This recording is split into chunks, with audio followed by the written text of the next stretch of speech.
Vamos a leer lo que dice acá, ¿no? Dice, un horno industrial para ladrillos. Está mostrado en la figura. En el interior se considera una temperatura de 450 grados centígrados, bajo un coeficiente convectivo de 75 vatios metro cuadrado grado centígrado. ¿De acuerdo? Por dentro. Externamente hay aire ambiental a 30 grados centígrados, con un coeficiente convectivo de 35 vatios metro cuadrado grado centígrado. ¿Ya?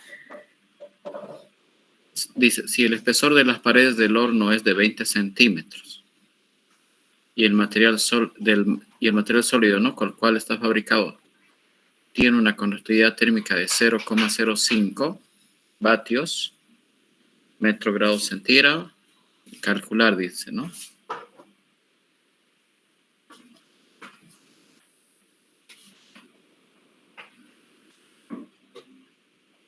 Ya, ¿no?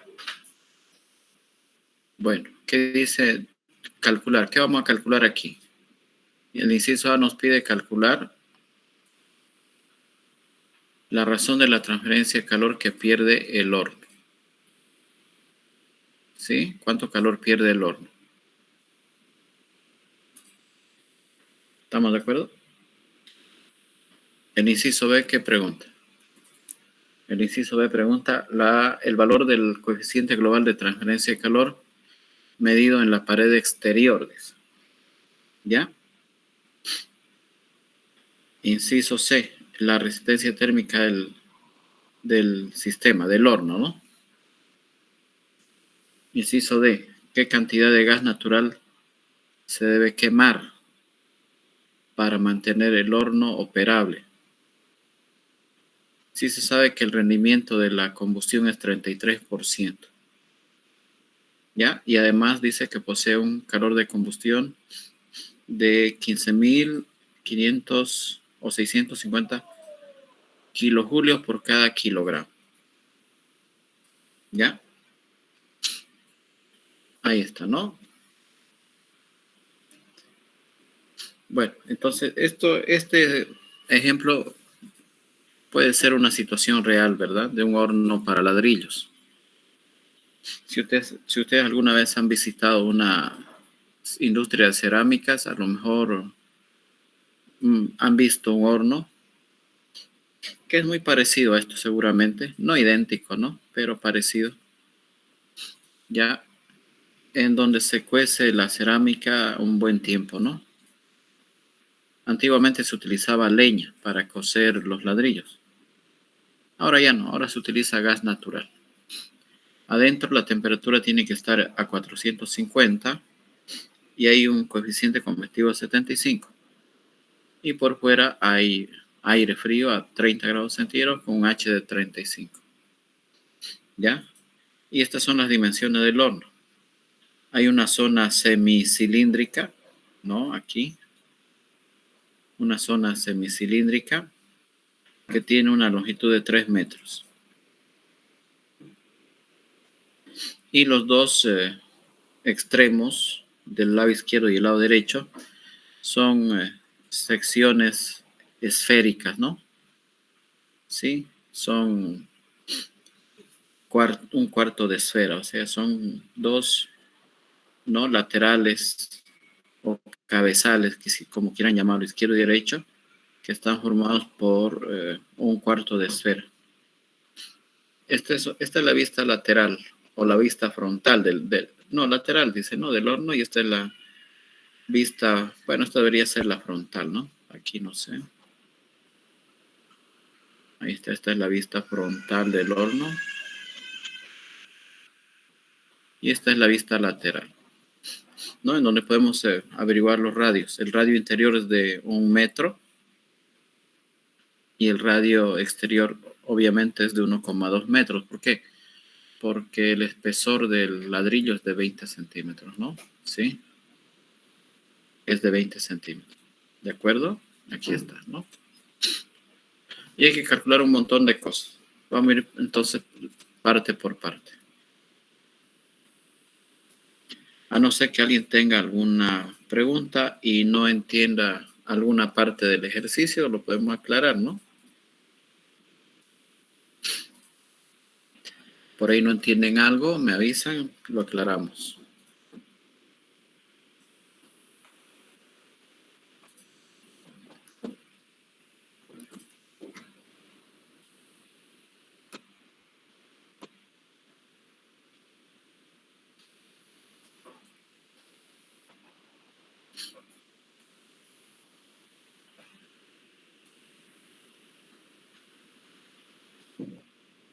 Ya, bueno, vamos a empezar a resolverlo entonces, ¿sí? Entonces, las geometrías que tenemos que utilizar aquí son la de un cilindro y una esfera, ¿no? ¿Sí? Un cilindro y una esfera. Y podemos calcular los calores que se pierden por las zonas cilíndricas y los dos laterales esféricos. Y luego sumar, ¿no? ¿Ya? Y luego sumar. ¿Ya? Primero vamos a empezar con la zona cilíndrica.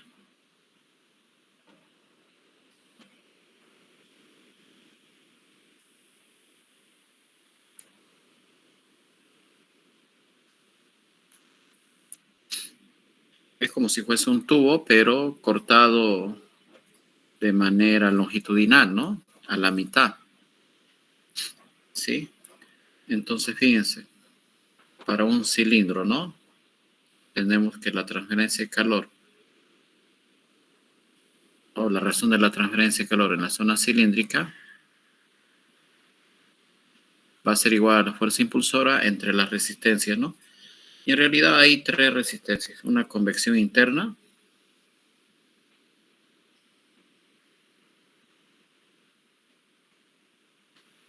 la resistencia de la parte cilíndrica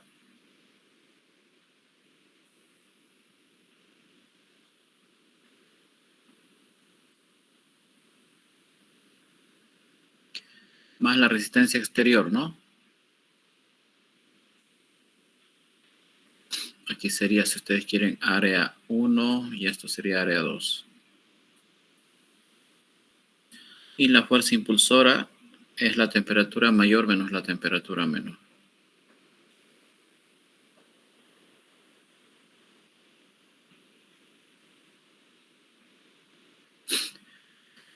La fórmula estaría bien ahí si la esfera fuese, o digo, el cilindro fuese completo. Nosotros solamente tenemos que calcular la mitad porque es la zona lateral o la zona cilíndrica, perdón, es como si tuviese cortado a la mitad, es como si fuese ¿no? Una teja más o menos, pero de esa forma, ¿no? Entonces hay que multiplicar todo esto por la mitad. Todo esto por un medio, ¿no? Ahí está, solo la mitad.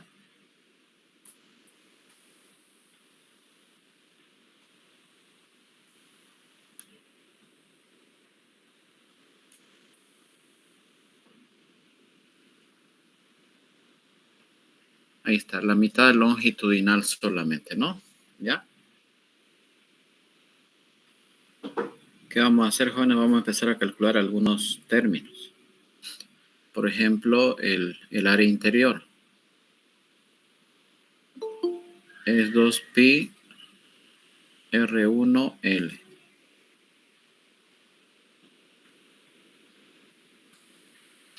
R1 vale 1 metro. Y la longitud dice 3 metros, ¿no? Fíjense aquí abajo, 3 metros. Ahí está. De aquí vamos a obtener el área 1. El área 2 de la misma manera, ¿no?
18,85, ¿no? Esta área de aquí.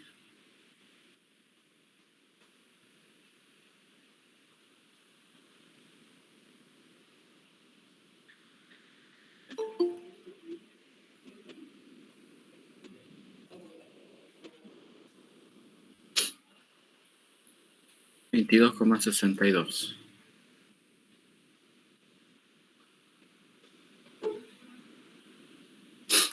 Ya. Bueno, tenemos todo para reemplazar aquí, así que calculamos.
Listo, jóvenes. Esta primera parte entonces nos da 1074,61.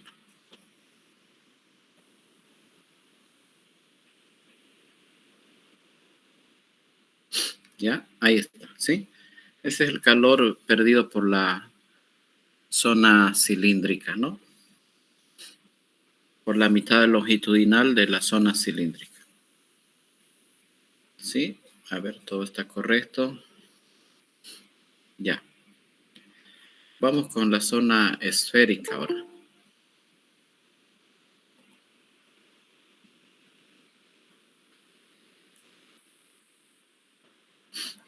Y también podemos decir, fíjense, que entre ambos casquetes laterales, aquí tenemos un cuarto y aquí tenemos un cuarto.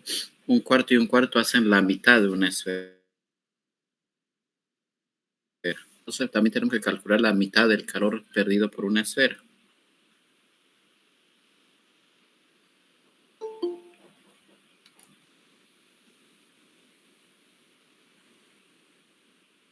¿Ya?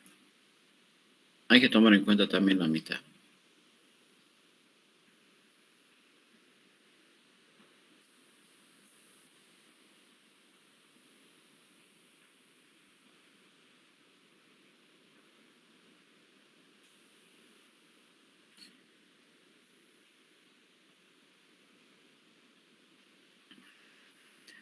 La convección interna igualito, ¿no?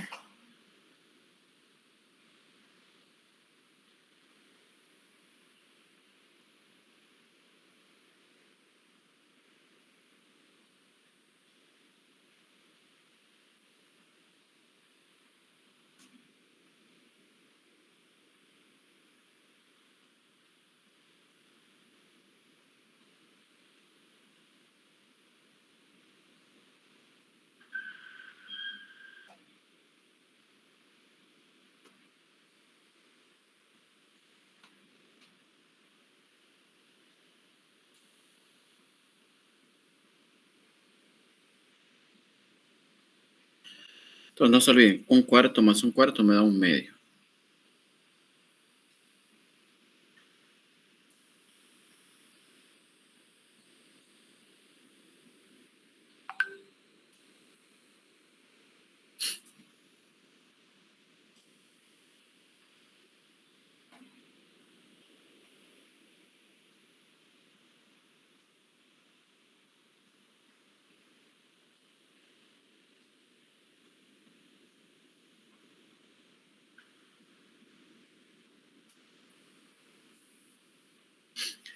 Y las áreas para las esferas tienen esa forma, ¿no?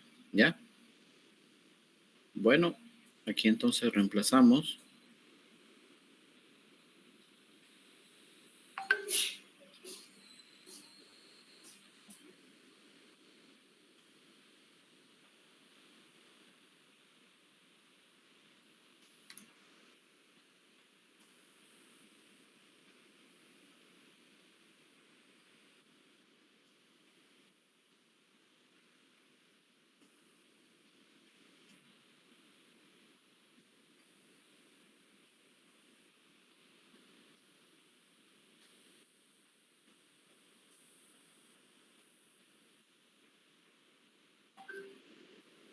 Doce coma cincuenta y siete, digamos, el primero, ¿ya?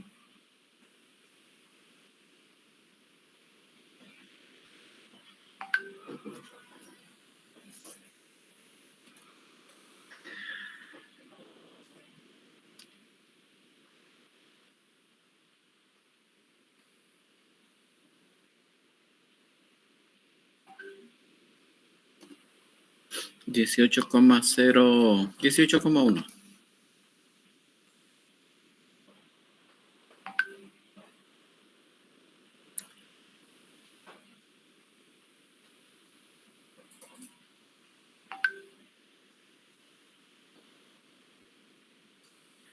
18,096, 18,1. Ya, no hay problemas.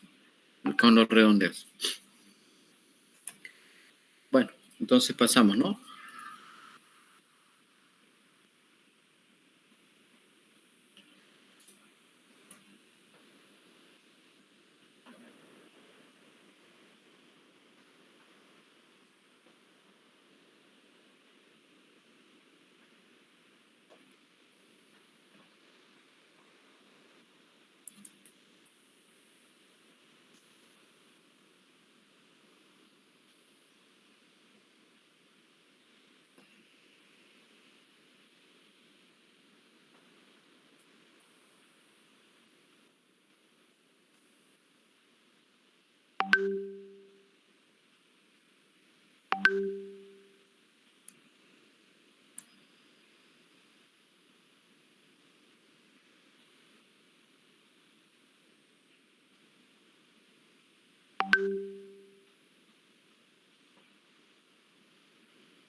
Ahí está, Juan, el resultado, ¿no? Nos sale 783.88.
Y listo, bueno, esta sería la respuesta del inciso A. ¿Ya? ¿Está bien? Esa sería la respuesta del inciso A. ¿Ya? Es la suma simple, ¿no? De ambos calores. Ahora, ¿qué dice el inciso B? Para el inciso B dice que hallemos el coeficiente global de transferencia de calor.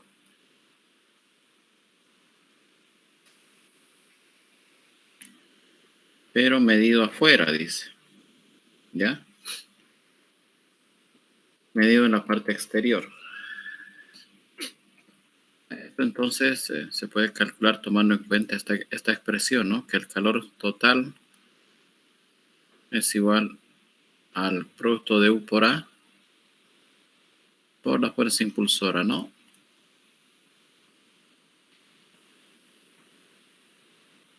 Ahí está. Si quiero medir afuera, entonces sería U2 área 2. Nada más. Entonces despejamos aquí el valor del coeficiente global afuera.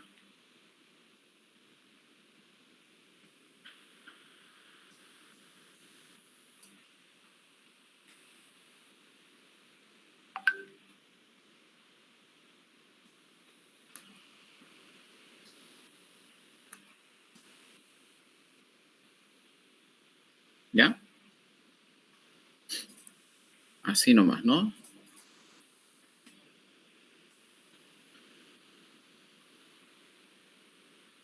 ¿Está bien?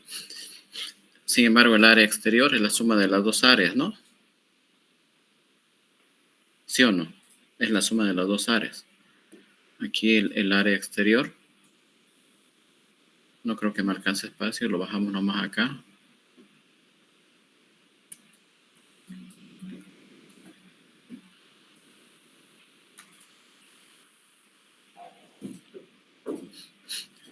El área exterior es... primero nos dio 22.62.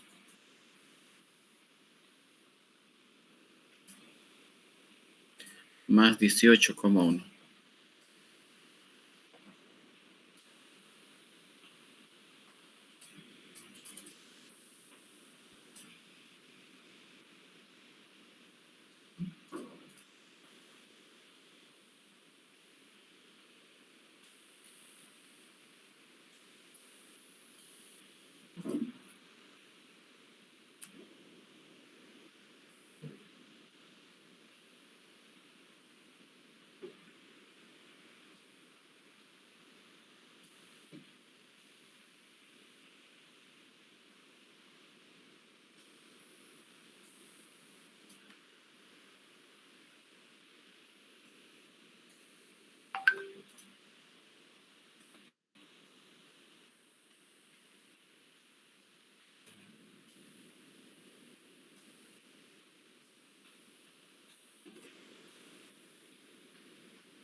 Ahí está, 0,109, ¿no? 0,109.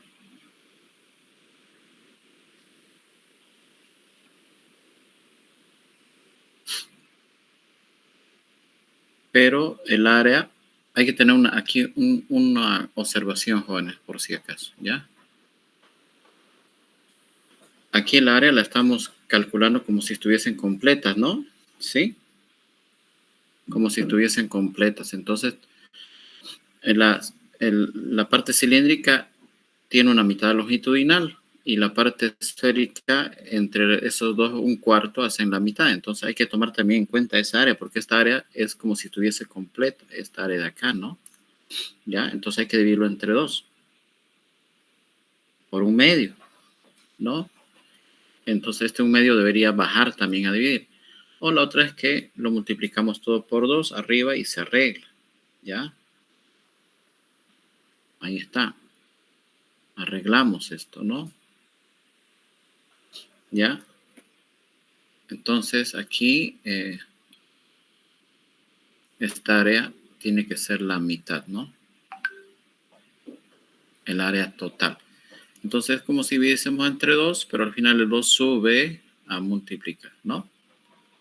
¿Ya? Tome en cuenta eso, por favor. ¿Ya? Entonces el resultado que obtenemos tiene que estar multiplicado por 2 o dividido entre 0,5, ¿no? ¿Perdón? Este resultado entonces entre 0,5 queda lo mismo que multiplicarlo por 2. 0,217, ¿ya? Y esa es la respuesta.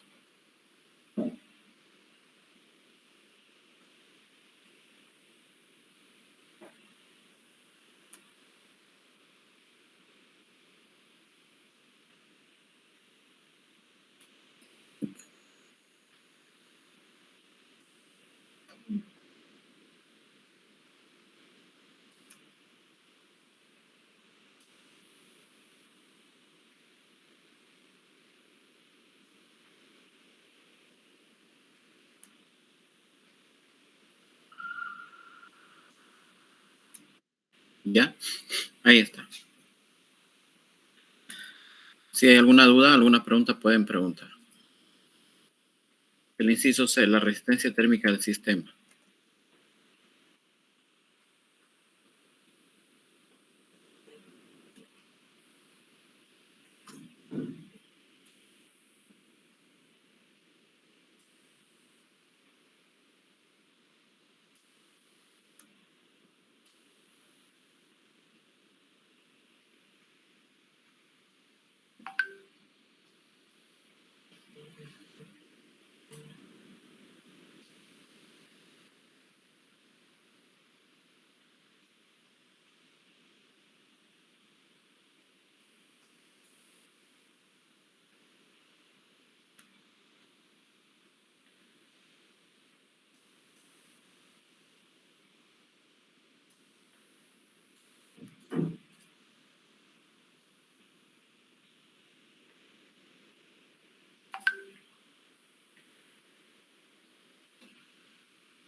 Y este sería el resultado de la resistencia térmica, ¿no?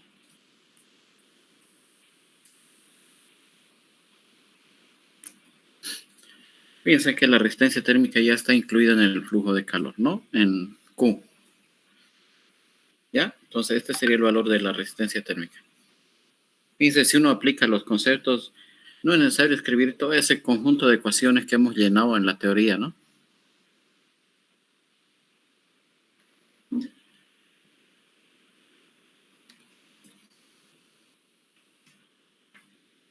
Inciso D, dice la cantidad de gas natural que se debe quemar para mantener el horno operable. Si se sabe que el rendimiento del mismo en la combustión es 33% y posee un calor de combustión de 15.650.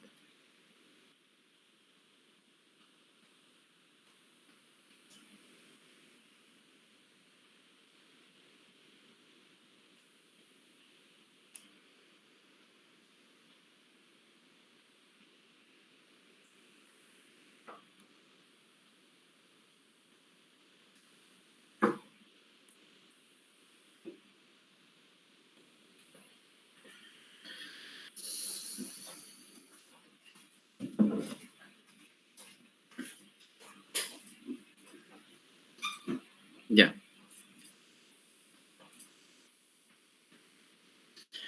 Entonces, de estos 15.650, en la combustión solo se aprovecha el 33%. ¿Ya? Entonces, fíjense, se aprovecha.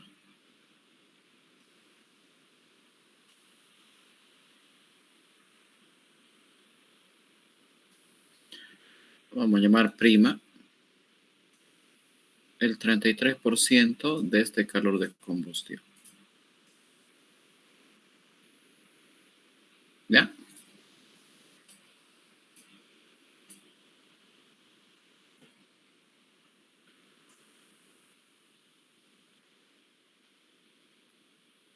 $5.164,5.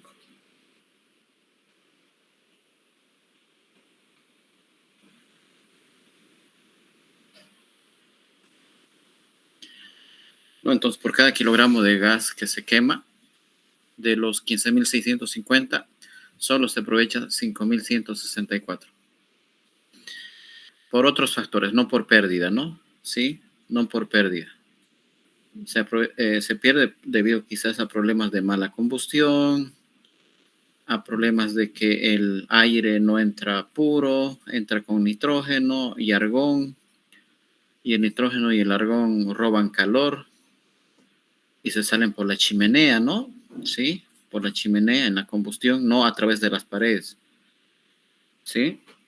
Y no, ahí está. Entonces solo se aprovecha el 33%. Entonces, ¿qué cantidad de gas hay que quemar? ¿No? Eso se calcula con una relación sencilla, ¿no?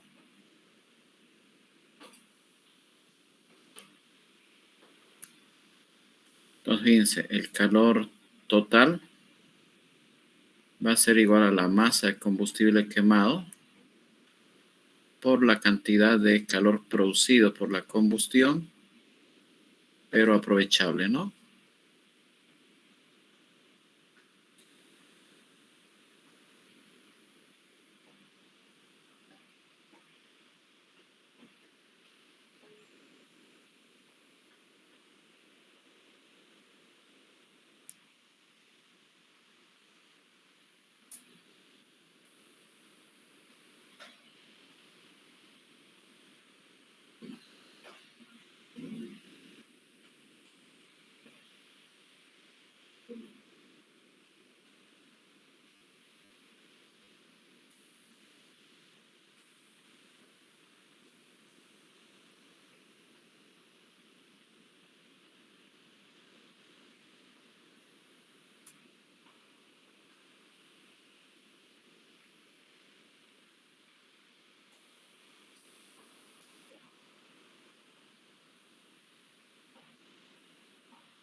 Eso sería 0,0036 kilogramos por segundo, ¿ya?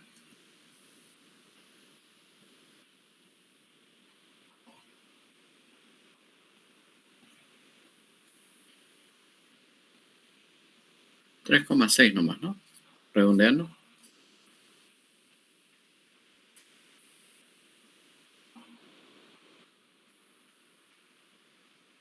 Por 10 a la menos 4.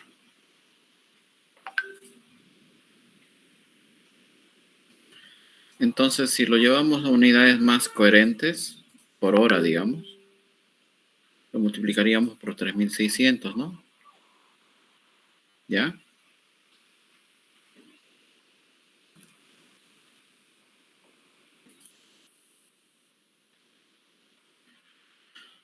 Y nos da 1.295, ¿no? 1.295.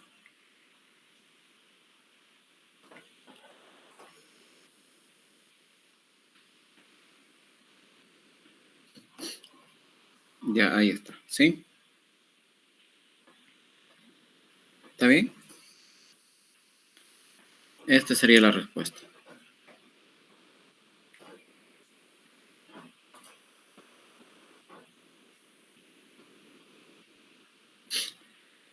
Parece poquito, ¿no? Puede ser que en realidad sea un poco, pero no mucho. ¿Ya? ¿De acuerdo? Por ahí el calor de combustión está muy sobredimensionado, ¿no? ¿Sí? Muy sobredimensionado. Pero esa sería la respuesta. ¿Ya? Entonces esta sería la respuesta del inciso D.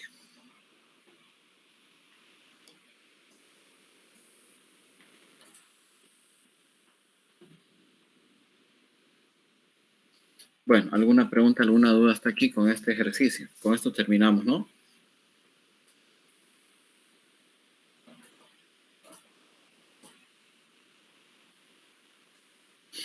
No se olviden que vatios sobre julio nos da 1/segundo, entonces, kilos por segundo, ¿no? Hay que analizar con calma las unidades. ¿Ya? ¿Alguna consulta, alguna duda hasta aquí? Jóvenes. ¿Preguntas, dudas?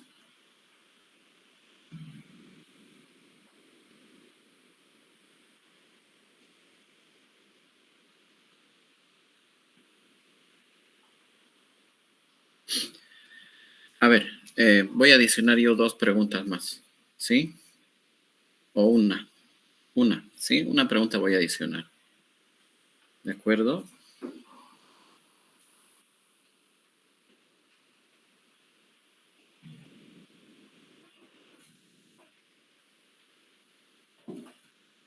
Y la vamos a escribir, ¿ya?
Creo que sí, determina la temperatura de pared exterior en la zona cilíndrica y en la zona esférica.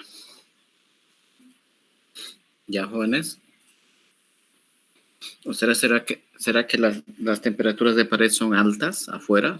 ¿Será que uno puede acercarse a un horno y quizás palparla y tantearla a la pared con la palma de la mano? ¿No? Y si está, bueno, obviamente tiene una temperatura. Definitivamente hay una temperatura, ¿no? Ahora, ¿será que las temperaturas en la zona cilíndrica y en la zona esférica son diferentes o son iguales? ¿No? Eso es lo que nos pregunto.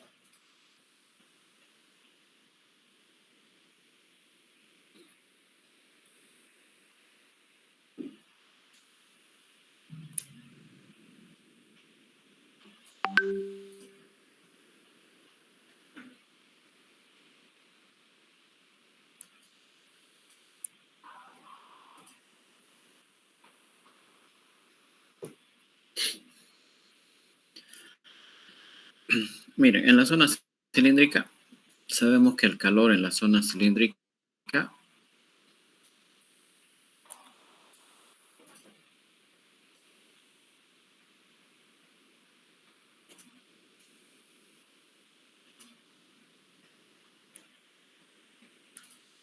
lo tenemos calculado, ¿verdad? Es de 1074,61.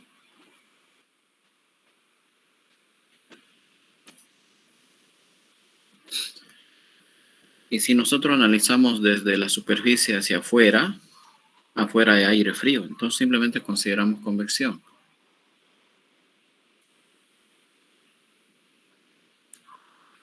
¿No? El único mecanismo desde la superficie exterior hacia el aire exterior es convección.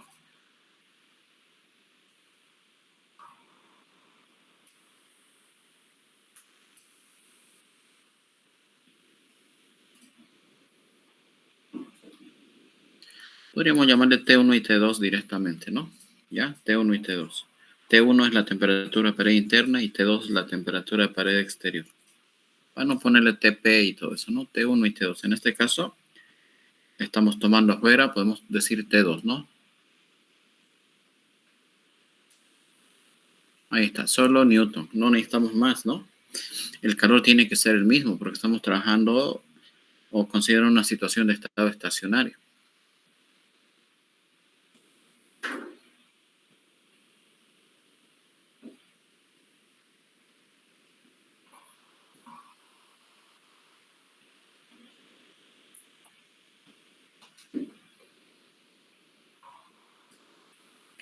Ahí está, entonces con esto hallamos la temperatura de pared en la zona cilíndrica, ¿no?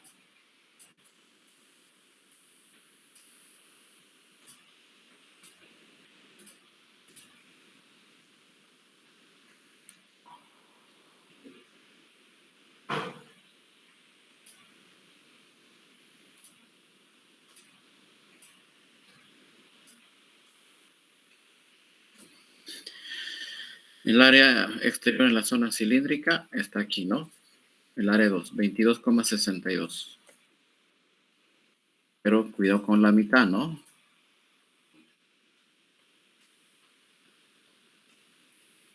¿Sí? ¿Qué unidades tendríamos aquí? Tendríamos vatios sobre grados centígrados, ¿no? A ver, esto es vatio metro cuadrado, grados centígrados, por metros cuadrados.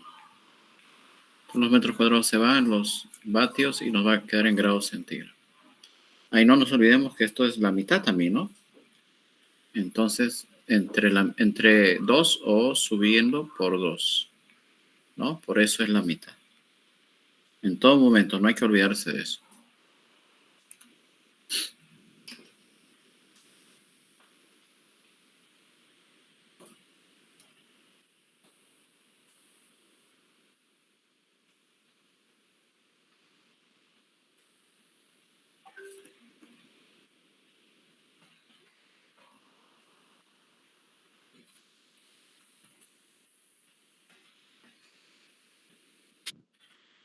Se nos sale 32,71. ¿no? 32,71.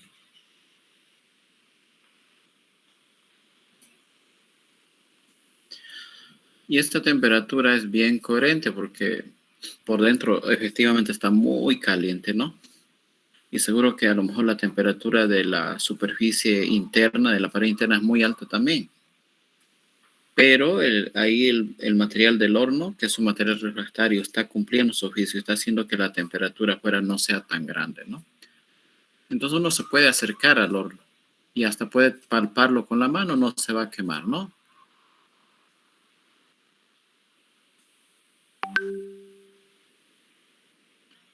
Esto en la zona cilíndrica. ¿Será que en la zona esférica es diferente ahora?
¿Y he metido la ropa? ¿Qué les importa, no?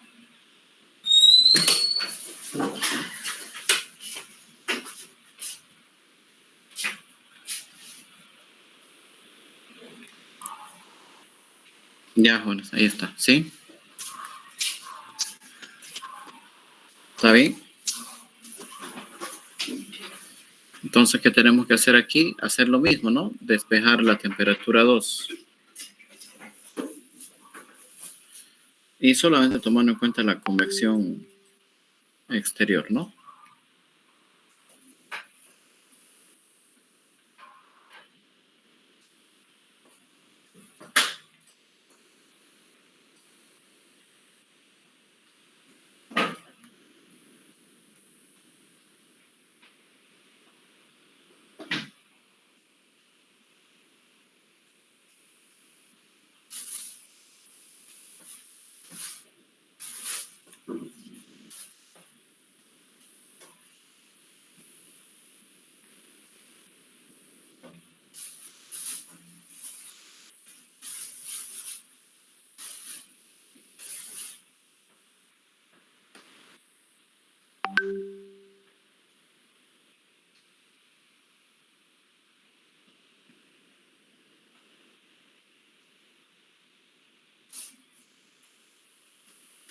Ya las unidades no las anotamos porque ya sabemos cuáles son, ¿no?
Ya, bueno, ahora fíjense, comparando las dos temperaturas no hay mucha diferencia, ¿no?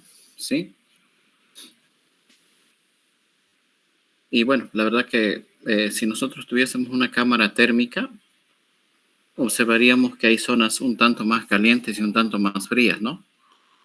Sí, y eso es normal, ¿no? Ustedes han debido ver quizás en algún video o algo por el estilo, ¿no? Por ejemplo, cuando filman a una persona con unas cámaras especiales, cámaras térmicas, pueden reconocer qué zonas del rostro, por ejemplo, son más calientes, ¿no?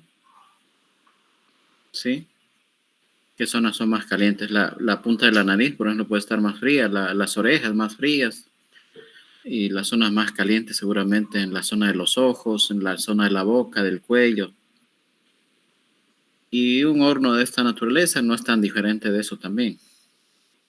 ¿Ya? Puede tener zonas muy frías o zonas calientes, ¿no? ¿Ya? Bueno, ¿alguna pregunta, alguna duda, jóvenes, sobre esto? ¿Alguna consulta?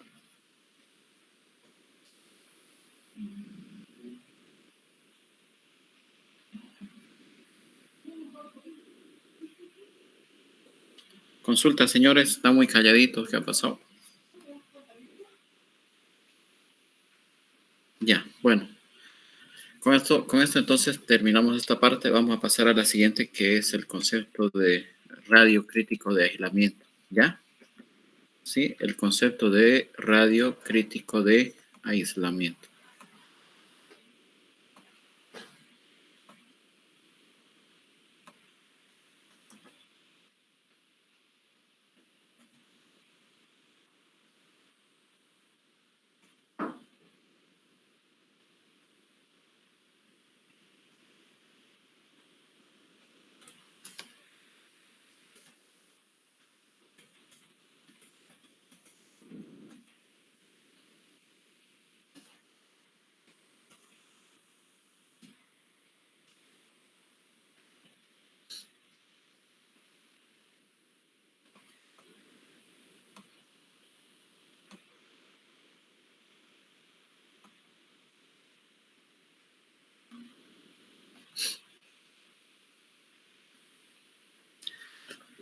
Ya, señores. Miren, en esta parte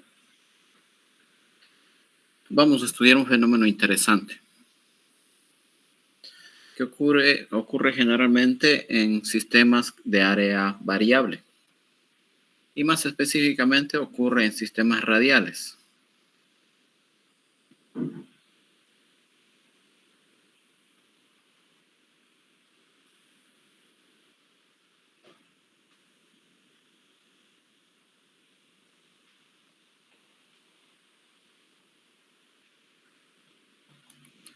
¿No? Sistemas radiales, es decir, en donde el área es variable, ¿no? También podríamos tener sistemas planos, pero con área variable. Entonces, también podríamos tener el concepto de espesor crítico, ya no de radio crítico, sino de espesor crítico.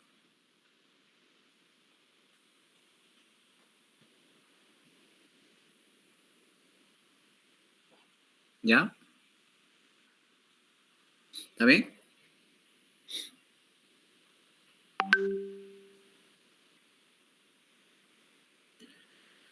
Es una situación interesante, ¿no? Y que tiene una explicación bien interesante también gracias a la matemática. Pero para poder entender, tendría que darles algunos ejemplos o tendría que introducirlos con algunas situaciones interesantes, ¿sí? A ver, por ejemplo, cuando hace frío, ¿no? Cuando hace frío, lo típico o lo lógico es de que ustedes se abriguen, ¿no? Sí, ustedes, bueno, el calor viaja desde el interior de su organismo, de su cuerpo, hacia afuera, por conducción, digamos, ¿no? Sí, ya, por conducción, porque se puede suponer que los músculos, los fluidos, los músculos pueden comportarse como sólidos, ¿no? es decir, tiene una conductividad térmica. ¿Estamos? ¿Ya? Entonces, nosotros podríamos aproximarnos a un sistema cilíndrico también. Un poco más quizás los gorditos como yo, por ejemplo, más cilíndricos, ¿no? O más esféricos, bueno, ya sería el otro extremo, digamos, ¿no? Pero nosotros somos sistemas de área variable, ¿no? Ahí está, ¿no? Bueno, entonces, si sentimos frío, la idea es pues abrigarse, ¿no? Ponerse ropas aislantes, ropas adecuadas para evitar que el calor se nos escape, especialmente en invierno. Quizás ahorita no, ¿no? Y ustedes saben muy bien que eso sucede, ¿no?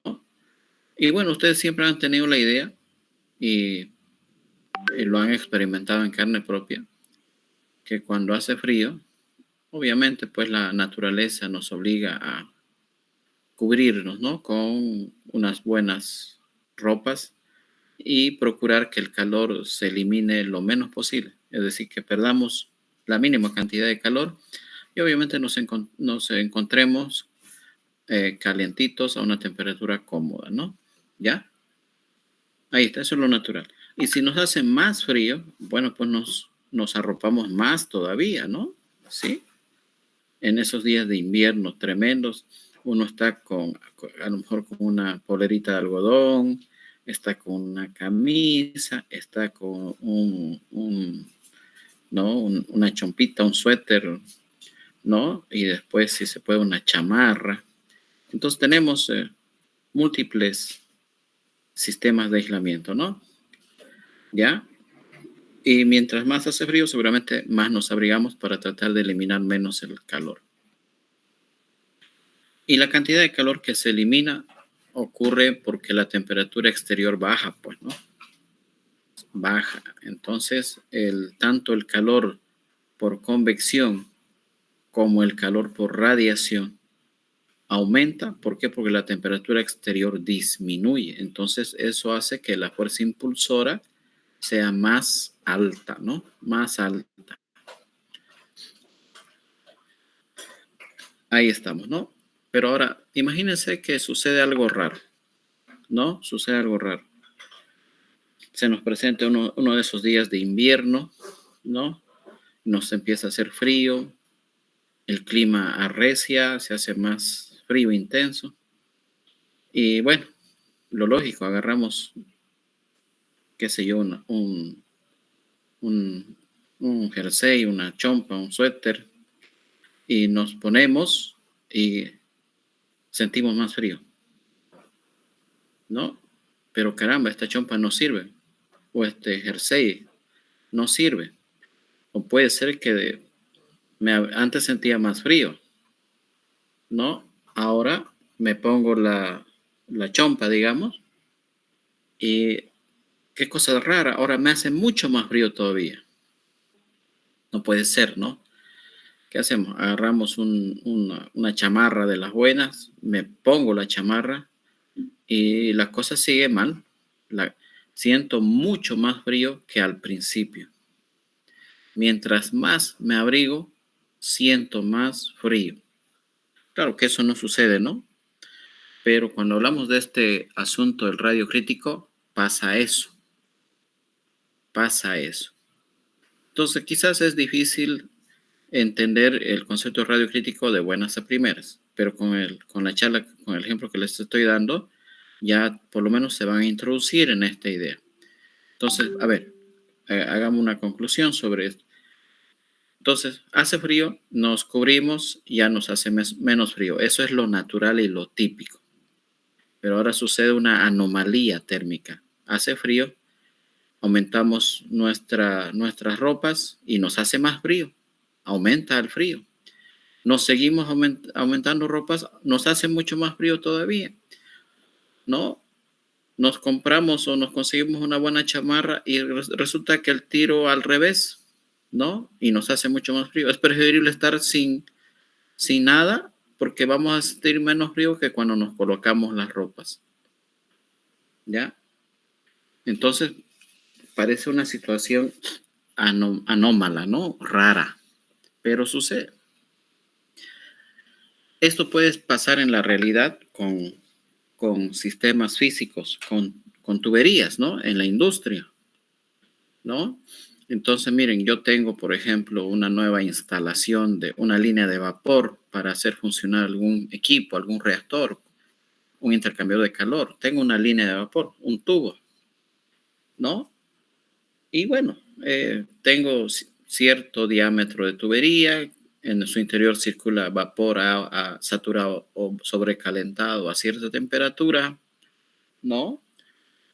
Tiene cierta longitud, cierto diámetro interior-exterior. Entonces, si es nueva la línea, uno dice, bueno, yo quiero evitar que mi vapor se enfríe, sature y alternativamente no quiero que condense. Eso es mucha pérdida de plata, ¿no? Sí, es pérdida de plata porque perder calor en un vapor que me costó convertirlo en vapor, ahí ya tengo una pérdida. La otra pérdida es que se me forma condensado. Necesito sistemas de eliminación de condensado. Eso es más plata todavía, ¿no? Y bueno, pues como ingeniero uno dice, ¿no? A ver, bueno, ¿qué vamos a hacer? Vamos a abrigar la tubería para que pierda menos calor y tratar de disminuir la cantidad de condensado, como el ejemplo que hicimos en la anterior clase, ¿no? ¿No? Disminuir la cantidad de condensado. A ver, ¿qué hacemos? Lo lógico, abrigar la tubería, es decir, aislar, colocar un material aislante, ¿no? Un material aislante para disminuir la formación de condensado a un 10%, un 5%, o si es que se pueda, ¿no? ¿Ya? Tratar de que la cantidad de condensado que se forme sea lo mínimo necesario, es decir, que la cantidad de calor perdido sea lo mínimo necesario. Bueno, entonces ahí está la solución, ¿no? Señores ingenieros, vamos a aislar el tubo y resulta que en los almacenes tenemos un material aislante.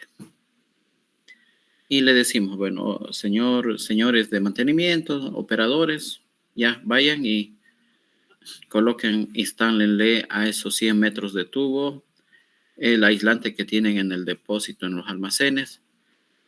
Y bueno, ya. Y bueno, eso hacen, pues, ¿no? Ya. ¿Será que paran la planta? No sabemos. ¿O será que pueden trabajar mientras la planta funciona? ¿No? Total, depende de sus habilidades. Bueno, instalan el aislante, ¿no? Es decir, recubren al tubo con el material aislante, le ponen su piel de acero inoxidable o de aluminio para que esté bonito, presentable. Pero resulta que sucede algo totalmente contrario a lo esperado. Sucede que ahora el tubo pierde más calor que antes. Resulta que ahora el tubo está formando más condensado que antes, producto de que el incremento en la pérdida de calor, sí, ha provocado un incremento también en la cantidad de condensado. De nuevo nos salió el tiro por la culata, porque ahí estábamos perdiendo plata porque se estaba perdiendo energía. Estábamos perdiendo plata porque se formaba condensado. Ahora, no, nos volvemos a dar otro tiro en el otro pie. Hemos desperdiciado material aislante. Hemos desperdiciado horas hombre de mantenimiento. Y lo peor de todo, que ahora las pérdidas de calor y de condensado son más altas que antes. ¿No? ¿Qué está pasando? ¿Qué es lo que está sucediendo aquí? Qué raro, ¿no? Pero es la realidad, puede llegar a suceder eso. Eso se llega a entender con el concepto de radio crítico de aislamiento, que eso es lo que vamos a estudiar enseguida. Entonces no vayan a pensar ustedes jóvenes que si ustedes ya cuando trabajen en la industria, no sé si van a ser jefes de planta o gerentes de producción, ¿no? O a lo mejor van a ser, no, dueños, no sabemos, nadie sabe. O van a estar trabajando en una transnacional, ¿no? Con sus buen sueldito por ahí. No van a meter la pata, ¿no? No vayan a pensar que el operador le dice, ingeniero, ya instalamos la línea, ahí es en punto. Y resulta que todo al revés. Los botan, ¿no? Los botan, pues, ¿no? porque están ocasionando pérdidas y daños económicos en la empresa, ¿no? Ya, a no ser que sean ustedes los gerentes y ustedes mismos renuncien, ¿no? No creo. Entonces, miren, vamos a suponer entonces que tenemos aquí un tubo, ¿sí? ¿De acuerdo? Aquí tenemos nuestro tubo.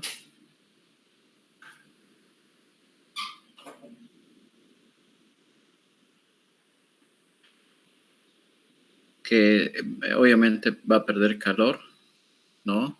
Eso es lo natural, va a perder calor.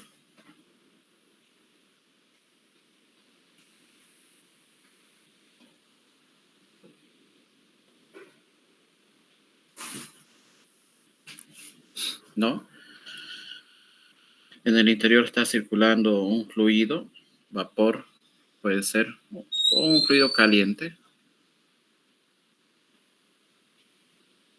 ¿no? Entonces aquí tenemos una temperatura interior.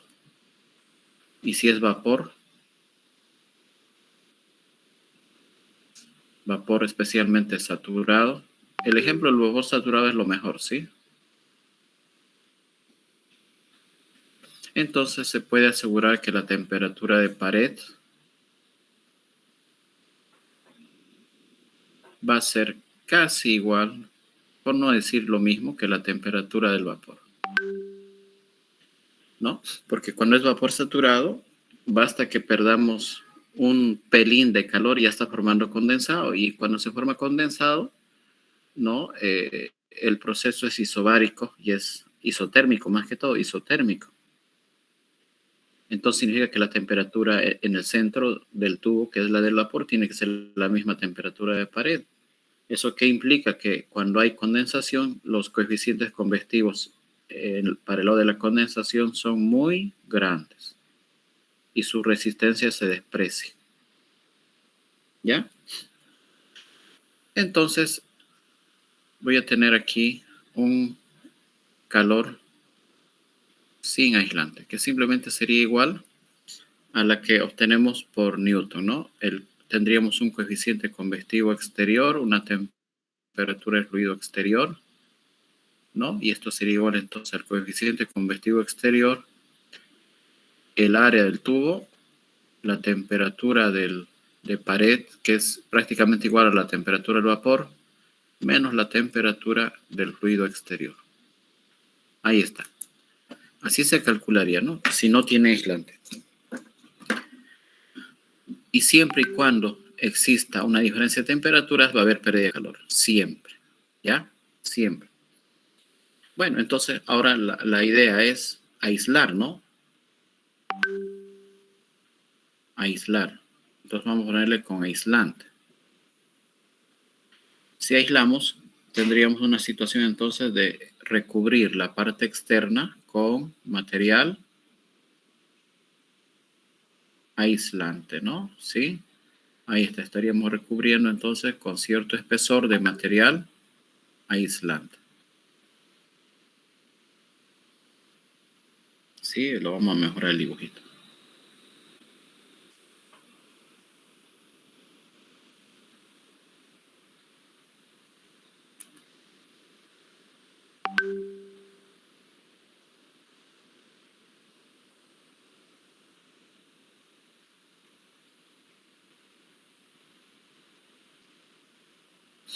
Ahí está, estamos colocando aquí entonces un material aislante.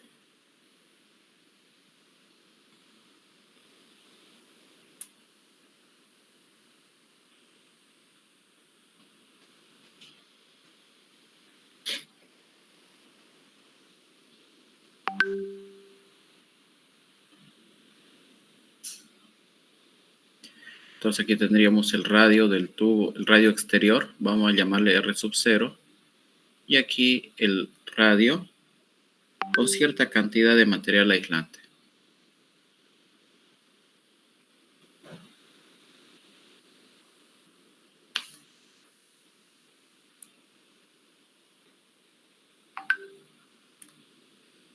Ahí está, ¿no? Y si yo conozco la temperatura de pared, si las condiciones del vapor no van a cambiar, la temperatura de pared no va a cambiar nunca.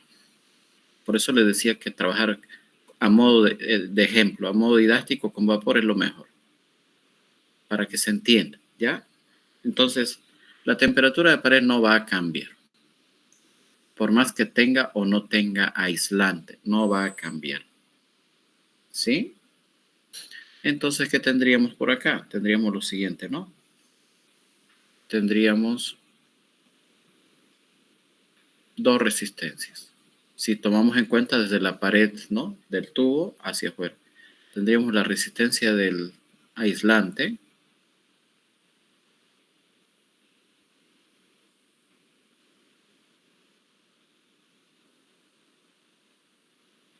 más la convección exterior. Nada más.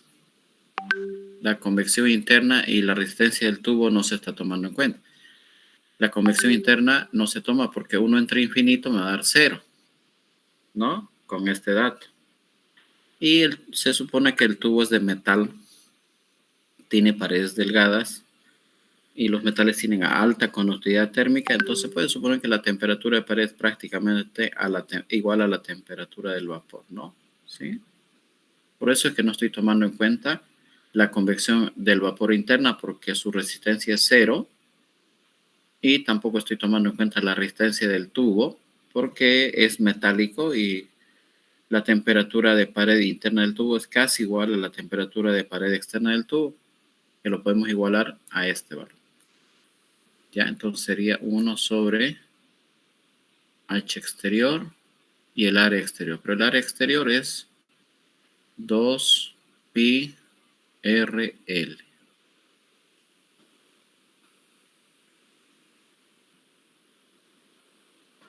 Y la fuerza impulsora neta es la temperatura de pared menos la temperatura del fluido exterior, del aire exterior. Ya, ahí está, ¿sí?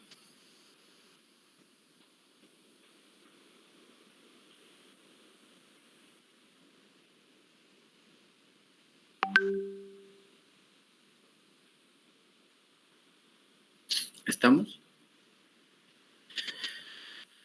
Entonces, si ustedes se dan cuenta, esta es una expresión que me va a permitir calcular el calor, pero que depende del radio, ¿no?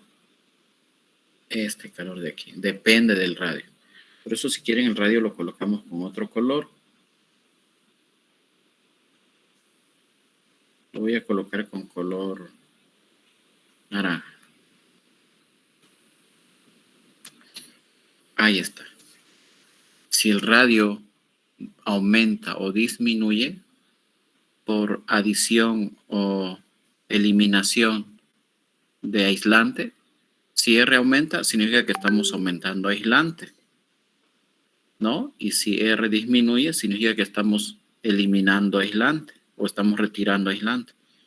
Entonces el calor va a depender del radio, ¿sí? Depende del radio, ¿de acuerdo? Ahora la pregunta es la siguiente. Si el radio aumenta, ¿el calor aumenta o disminuye? ¿Qué opinan?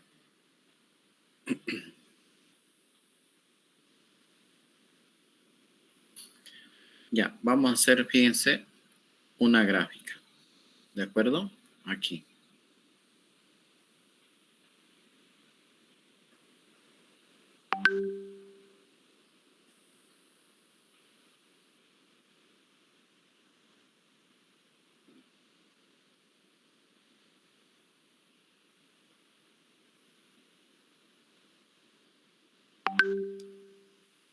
Entonces, fíjense, aquí vamos a hacer una gráfica.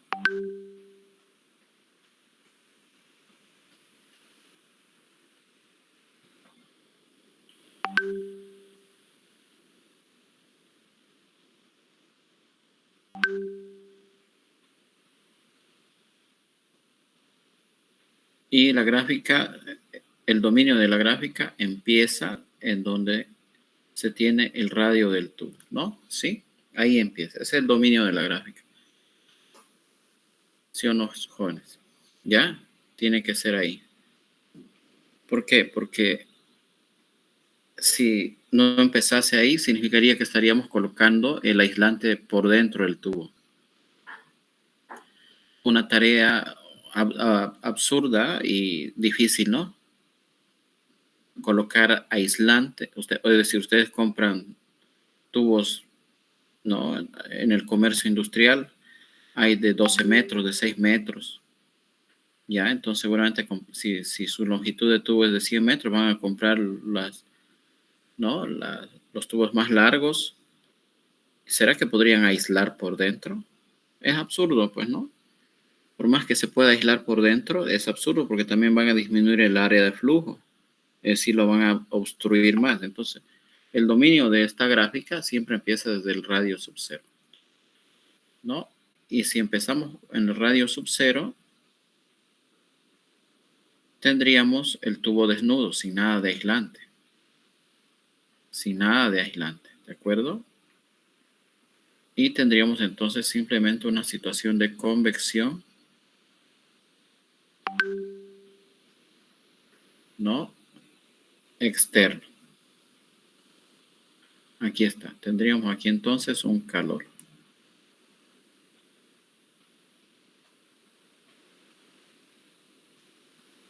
Y este sería mi calor sin aislante. Ahí está. Y si me muevo en este sentido, es decir, eso significaría que estoy aumentando el aislante, ¿sí o no?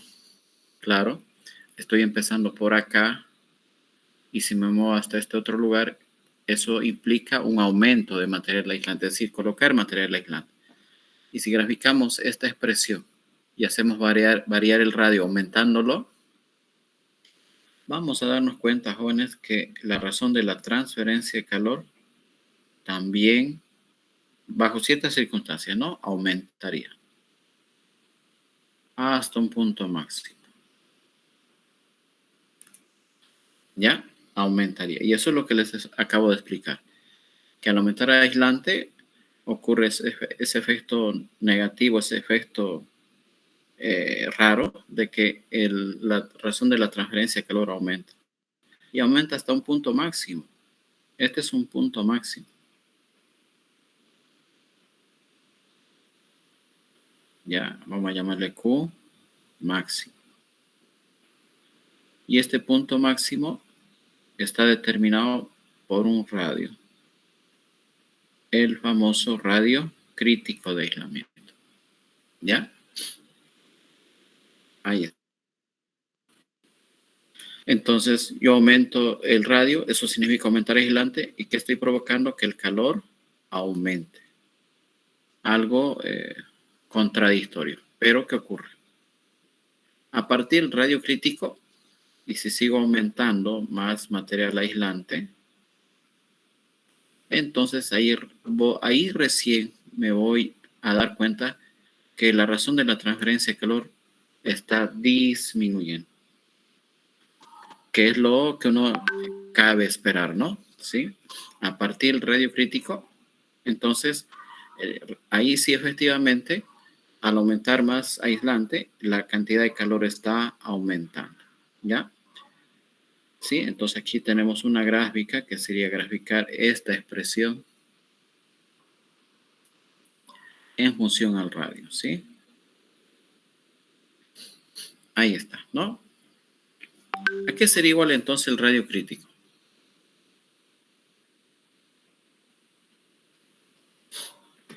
Para calcular el punto del radio crítico tengo que aplicar cálculo, ¿no? Matemáticas.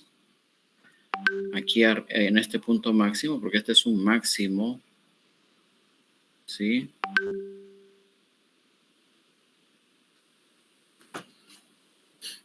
Es un máximo, ¿verdad? Absoluto.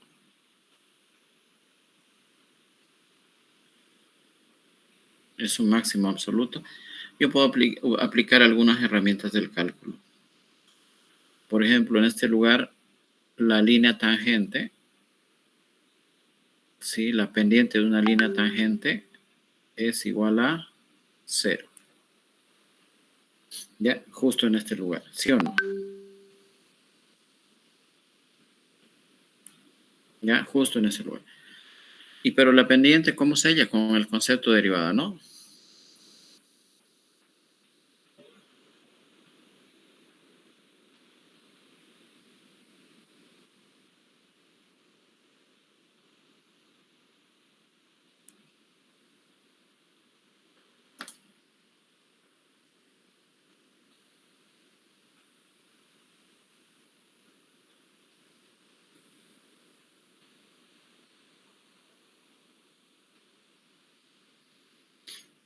¿Cómo hacemos? Entonces calculamos o trabajamos con la derivada, ¿no?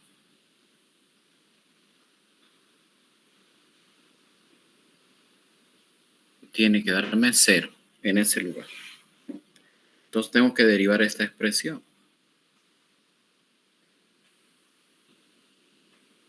Tenemos que derivar esta expresión, ¿no? Para derivarlo, lo voy a maquillar un poco esta ecuación, porque tenemos que aplicar una técnica de derivación, ¿no? Tenemos que aplicar la regla de la cadena, así nomás no se va a entender.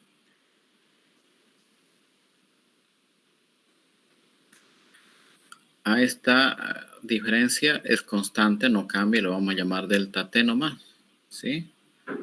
¿De acuerdo? Vamos a llamarle delta T, entonces. El calor, la pérdida de calor en función al radio va a ser igual a delta T por todo este asuntillo.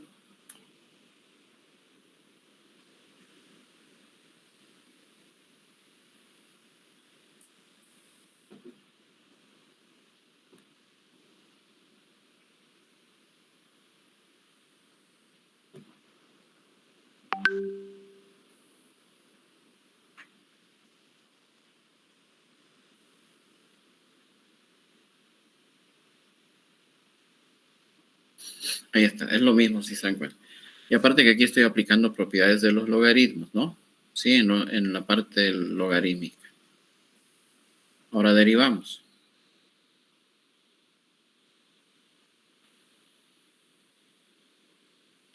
Esto es constante, no pasa nada. Aquí que tengo, aquí yo tengo la derivada de una función potencial, el menos 1 baja.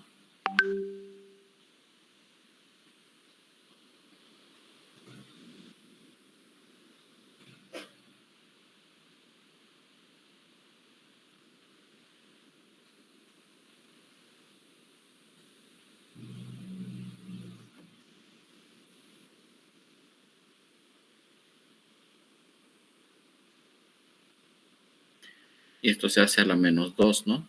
¿Sí? Y luego se deriva el argumento. En la derivada del logaritmo es 1 sobre r. La derivada de una constante es 0.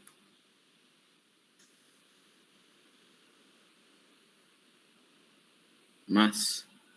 Aquí tengo la constante, pero tengo la derivada de 1 sobre r, ¿no?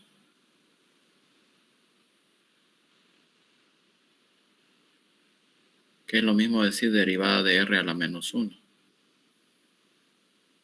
Y esto va a dar menos r a la menos 2. En otras palabras, menos 1 entre r cuadrado, ¿no? Entonces, al final me da menos aquí, negativo.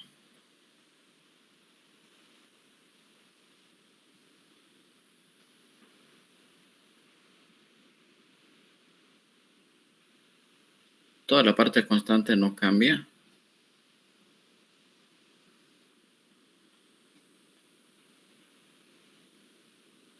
Pero es r cuadrado, ¿no?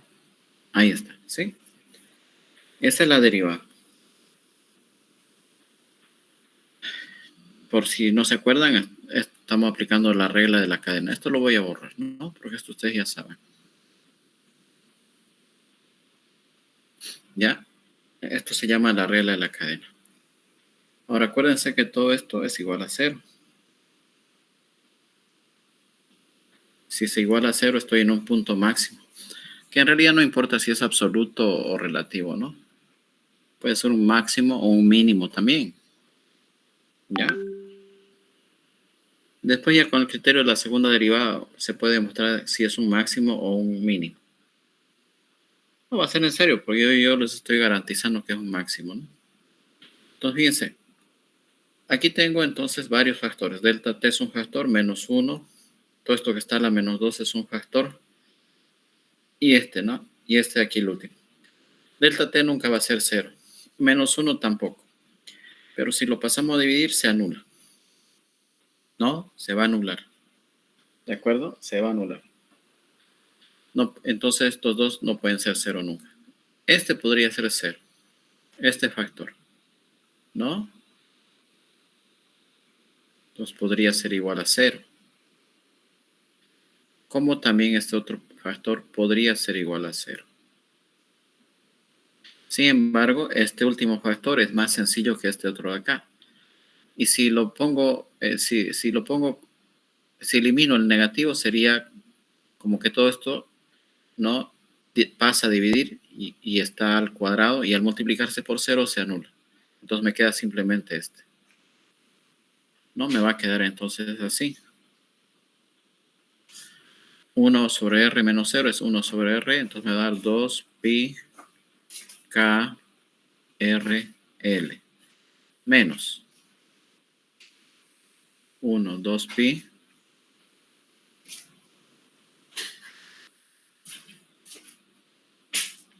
ahí está, ¿no? Igual a 0.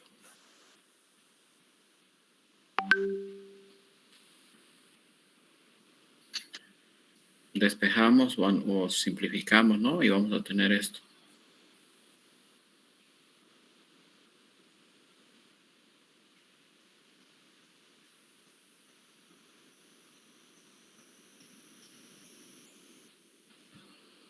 Ahí está, pasa al otro lado coseno cambiado. Entonces 2 pi se cancela. Aparece en ambos lados.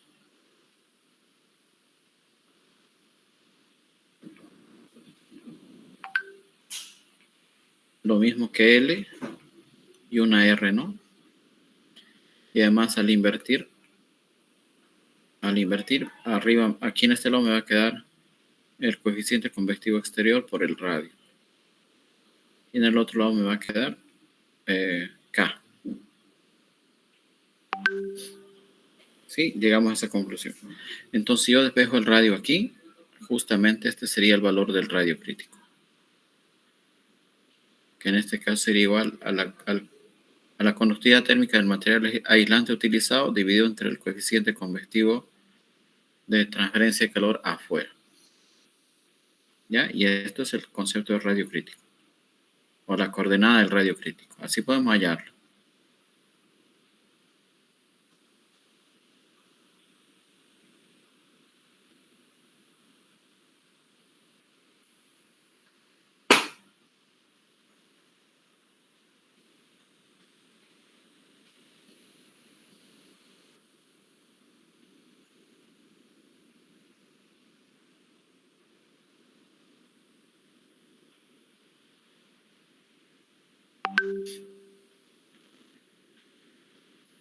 Entonces, si yo reemplazo este radio crítico en esta expresión, voy a hallar el calor máximo.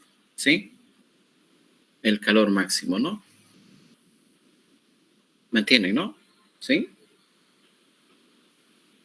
Entonces, el calor máximo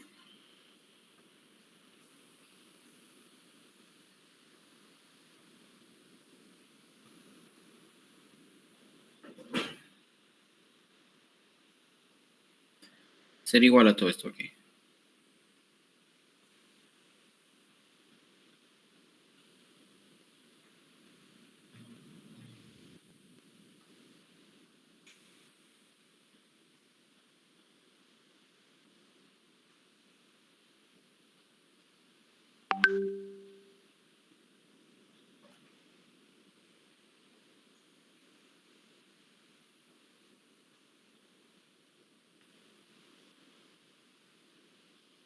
Y el coeficiente subiría, ¿no? Directamente.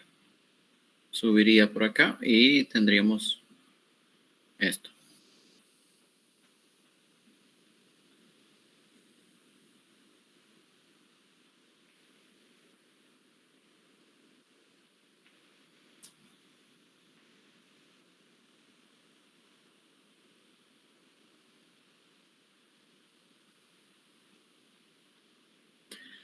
Ahí está. Así calcularíamos entonces el calor máximo, ¿no? Bueno, ahora, bueno, ¿de qué nos sirve todo este asunto? Nos sirve para ver, pues obviamente, si vale la pena o no aislar, ¿no? Si tenemos a disposición un determinado aislante con una determinada conductividad térmica, ¿no? Y por fuera ciertas condiciones convectivas, entonces me va a servir para determinar si me conviene o no me conviene aislar. Porque ya saben, ¿no? Si, si, si no me conviene, seguramente voy a incurrir en varios errores, ¿no? Voy a perder tiempo en horas hombre para reinstalar el aislante. Voy a botar plata porque el aislante no es gratis. Por ahí tengo que parar la planta. Y un paro de planta significa parar la producción, ¿no? Y eso tiene sus consecuencias, obviamente, económicas, ¿no? Aparte que voy a incrementar mis pérdidas por energía perdida, por condensado. Voy a incrementar mis gastos en instalación de equipos para eliminar el condensado, trampas de vapor y todas esas cosas, ¿no? Entonces sería totalmente inconveniente, ¿no? Entonces me va a servir para determinar si sirve o no sirve, pues, o si vale la pena o no vale la pena. Entonces, fíjense, en función a esta gráfica, a esta de aquí, es que nosotros podemos emitir los siguientes criterios. ¿Yo?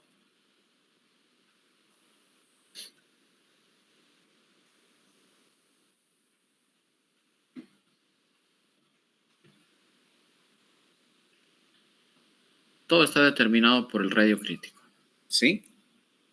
Todo está determinado por el radio crítico. Entonces hay dos criterios aquí. ¿Ya? Miren, la primera. Si el radio del tubo es menor al radio crítico, ¿sí? Entonces no conviene instalar el aislante.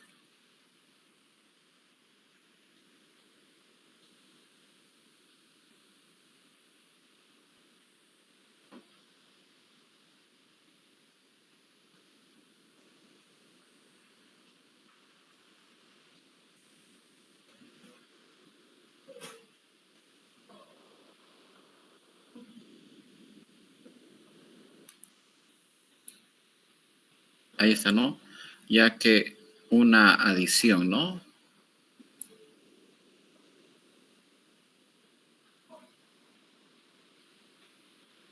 De aislante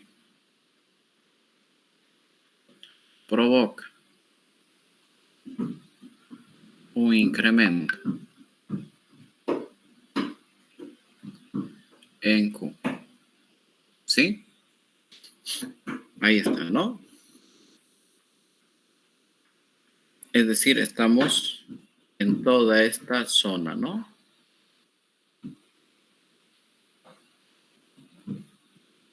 Estar entonces a la izquierda del radio crítico está grave la cosa, ¿no? ¿Sí? Preferible dejarlo al tubo desnudo, sin aislante. O buscar otra solución. Por ejemplo, buscar otro material aislante que tenga otra conductividad térmica. ¿Ya? Entonces no me conviene estar al lado izquierdo del radio crítico. No me conviene, desde ningún punto de vista.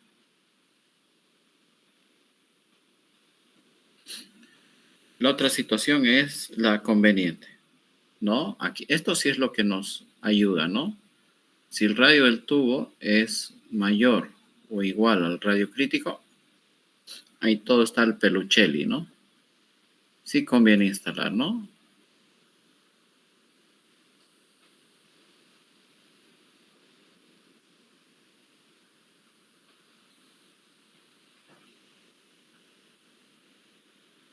Ahí está, ¿no? Entonces, una adición de aislante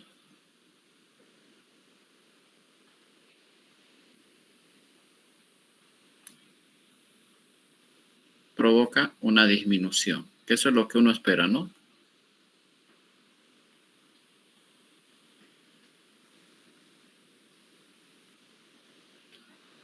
En Q. Eso es lo ideal entonces. ¿De acuerdo?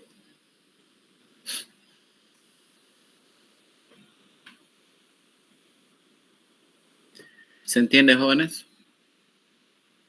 Entonces todo depende va a depender del radio del tubo que tenemos que aislar, va a depender de la conductividad térmica del material que tengamos a mano para aislar y va a depender del coeficiente convectivo exterior para ver si nos encontramos en el lado izquierdo del radio crítico o en el lado derecho. Si estamos en el lado izquierdo, hay que buscar otro aislante, porque modificar las condiciones externas, imposible, ¿no? ¿Sí? No podemos modificar. O es muy difícil, ¿no? Si es un ambiente cerrado, a lo mejor tenemos que colocar sistemas de HVAC, es decir, sistemas que me permitan manipular el coeficiente convectivo del aire y a su vez su temperatura seguramente. Entonces, no puedo jugar mucho con H. Y si el tubo está a la intemperie, peor todavía, ¿no? No puedo jugar con H, porque eso depende del clima, del entorno, y como tiene gran capacidad, imposible que nosotros metamos mano ahí. En donde sí podríamos nosotros intervenir es en escoger adecuadamente las características técnicas, es decir, la conductividad térmica del material aislante que tengamos a disposición o que se pueda adquirir o comprar. Pero también hay que tomar en cuenta otros criterios de ingeniería, ¿no? El análisis económico. ¿Me entienden? Por ahí yo tengo en los almacenes un aislante con una conductividad térmica, pero resulta que haciendo el análisis me ubico al lado izquierdo del radio crítico. Entonces no me sirve usar ese aislante. Entonces, ¿qué hago? Voy a buscar otro, pues, ¿no? Que haga que me ubique yo en el lado derecho, pero por ahí el costo es el triple, ¿no? Del material o el cuádruple.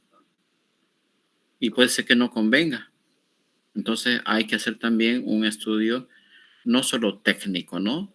Sino también un estudio económico para ver si vale la pena. Porque al final y al cabo lo que determina si va o no va es la plata, ¿no? Si va o no va es la plata. ¿Sí o no? Porque puede ser que la inversión sea fuerte en comprar un nuevo material, pero puede ser que se recupere en el tiempo, ¿no? Puede ser que se recupere en el tiempo. Entonces va a valer la pena, ¿ya? O por ahí estamos en crisis como ahora y no hay plata para comprar eso, ni modo a aguantar nomás, ¿no? Todo al final, en el fondo, depende de la plata. Y el criterio técnico ayuda, ¿ya? Ahora, para finalizar, jóvenes, ¿por qué sucede este fenómeno?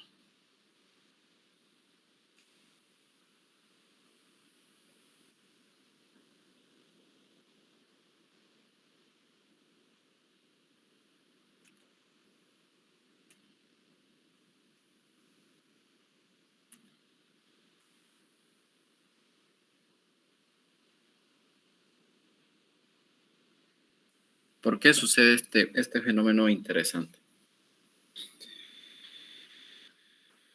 Por una sencilla razón, o por dos razones también, ¿sí? Primero, la primera razón, el calor es una función del radio, ¿no? ¿Sí? Como lo hemos visto. Y si el calor es una función del radio, entonces es una función del área. ¿Sí o no? Y si el área aumenta, el flujo de calor aumenta.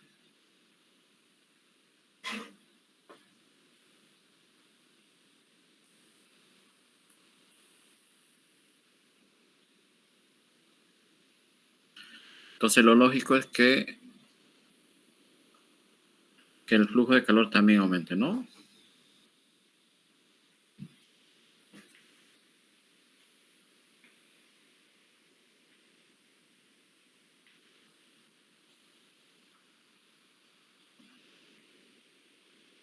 Ya, ahí está. Esa es la primera conclusión y la más lógica. La segunda, ¿por qué sucede este fenómeno? ¿Por qué? Porque al calor, jóvenes, les es más fácil viajar por el sólido que por el fluido. Es decir, la resistencia conductiva es menor a la resistencia convectiva. ¿Sí? Entonces es como si fuese una entidad del calor, ¿no? Entonces, al calor Ustedes saben que la naturaleza busca las rutas de mínima resistencia, ¿no? ¿De acuerdo? Por ejemplo, el agua, ¿por qué los ríos tienen esa trayectoria? ¿Por qué, por ejemplo, el río Amazonas tiene esa trayectoria serpenteante? ¿Por qué? Porque el agua, debido a la naturaleza, ¿no? Y a la física, busca el camino de mínima resistencia. Entonces, igual el calor va a buscar el camino de mínima resistencia. Un rayo que cae desde las nubes hasta el piso busca el camino, perdón, de mínima resistencia, ¿no? ¿Sí? Porque le es más fácil viajar a la electricidad en un cable, por medio de un cable que a través de ustedes, dependiendo cómo están, ¿no? Obvio, va a viajar por el cable y a ustedes puede ser que no les pase nada. Ahora, si no hay un cable y el único camino son ustedes, entonces la electricidad va a circular en su interior y les va a dañar. Entonces, en la naturaleza, todos los fenómenos ocurren mediante fuerzas impulsoras que buscan siempre la mínima resistencia. Entonces, en el caso de las dos resistencias, en la conductividad se tiene una resistencia menor a la del fluido, ¿no? Entonces, mira, al calor le es más fácil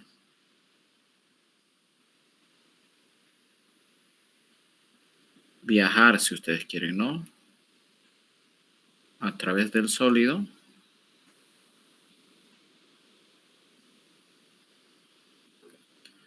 que del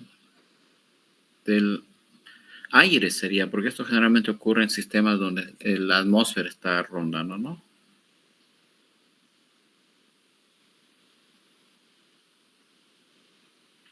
¿Sí? A través del sólido aislante, si quieren pónganle aquí, ¿no?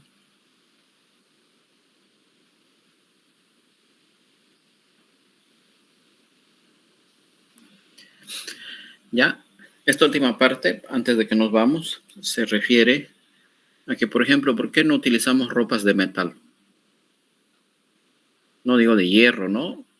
Podríamos ser más inteligentes y utilizar ropas de aluminio más liviano o de titanio, como los caballeros medievales, ¿no? Pero claro, los caballeros medievales utilizaban eso por motivos de protección, ¿no? Para protegerse.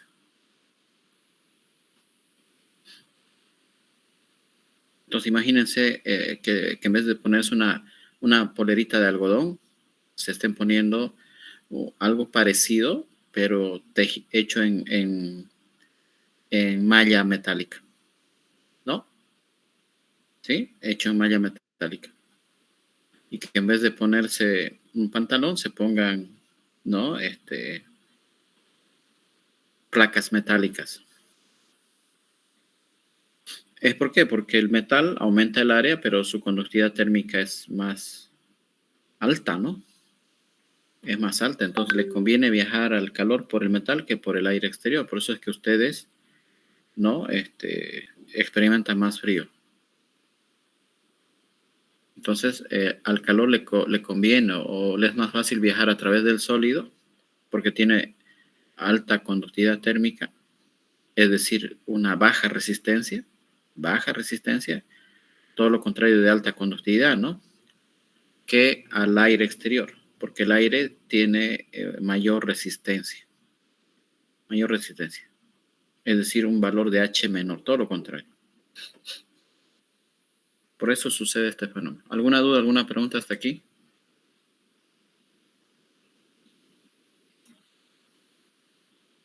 Pregunten. Se entendió, ingeniero. ¿Está bien?